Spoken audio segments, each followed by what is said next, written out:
What's up, movie lovers? It is Jay Spice Reviews, and today I'm continuing the Friday the 13th series, and we are on to part 2. So, Friday the 13th part 2 is a slasher movie that was released in 1981. Got my info from Wikipedia here again. Back up a little. And it was directed by Steve Miner and written by Ron Kurz and Phil Scuderi. I don't know how to say that name. It stars Amy Steele, John Fury, Adrienne King, Betsy Palmer, Stephen Dash, and Warrington Gillette. And basically the plot of this movie is the exact same as the first movie.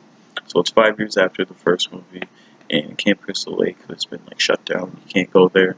And there's this guy, he sets up a new summer camp that's directly by Camp Crystal Lake, so it's what's the point of it? He does it super close though, so Jason is there. And Jason's actually here in this one. I don't know if that's a spoiler, but yeah, Jason's in this one. He wasn't in part 1. So, and this movie, in case you're wondering, has a Rotten Tomatoes of 34%. And, sorry about that, we're going to start off with the good. The good of this movie, I forgot to say this for the first movie, but it has really good music, like the soundtrack.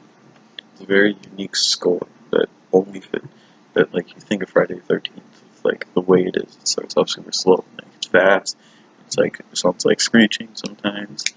And the atmosphere again, there's a lot of creepy scenes, like the one with the sheriff in the woods. And the chase scene is actually good this time.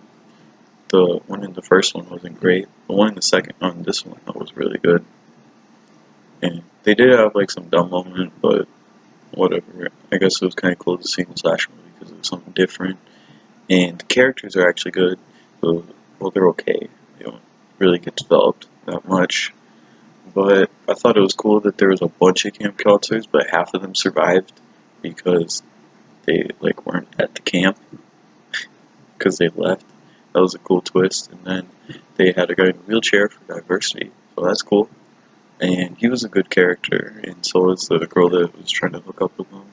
And the final girl, Jenny, is actually really cool. She's a child psychologist and stuff. And what I like is that there's some cliches. There's obviously cliches. Slasher movies are very cliched. The car won't start. They established already in the beginning, towards the beginning of the movie, that Jenny's car was really crappy and old. So it makes sense why it won't be able to start at the end of the movie. And the opening is really good. That was very atmospheric and creepy. And it had the character from the original. And I'm pretty sure that's one of the only times. Well, that's the only time that the final girl returned. The kills are really good. There's some creative ones there. And the negative though is that the kills, they show the person getting stabbed or whatever, and that just immediately cuts. I feel like it was way too fast. It's oh, this guy gets stabbed, and then boom, right away, next shot. But there was some more funny dialogue between characters. Jason was really cool. All the scenes where they're trying to explore, not really his backstory, but why he's the killer. The scene where they're talking all about him around the camp, it gave you that feeling. Excuse me. Of when you go to camp or whatever, and you just tell scary stories and stuff. That's what it was like. They were all Russell Marshmallow was talking about Jason. That was really cool. And there's the scene where Ginny is I guess dissecting Jason, why he's a killer, and it kind of makes you feel sympathetic for him a little, but not really because he's still a mass murderer. And the other bad is that with the original, they had interesting scenes when the characters weren't dying, the scenarios. But this one, not really. They're kind of just hanging out and doing whatever. And that's what it was in the original, but at least they were doing interesting things. This is just them talking. and they don't even really have anything interesting to say. Well, I just gotta look at the description for this so I can think of anything else.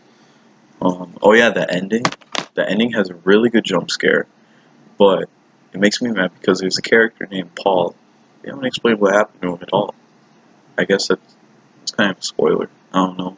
But, like, explain what happened to your characters. If you're not going to do it in the sequel, do it in this one. Like, Ginny, the final girl for the whole, for like the last 20 minutes, I'm pretty sure half of her dialogue is, Paul? Where's Paul? Um,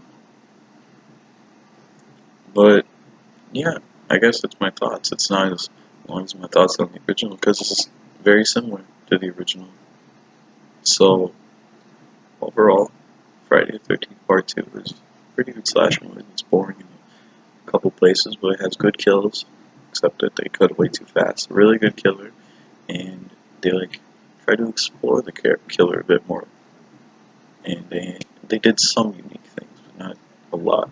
So overall, I would give Friday the 13th Part 2 an 8 out of 10. I think it's worth watching. It's just, in my opinion, there's a couple parts that are boring. So tomorrow, I'm going to do Friday the 13th Part 3, which is in 3D. So look out for that. And this is J Spice Reviews. I'm saying bye. Bye.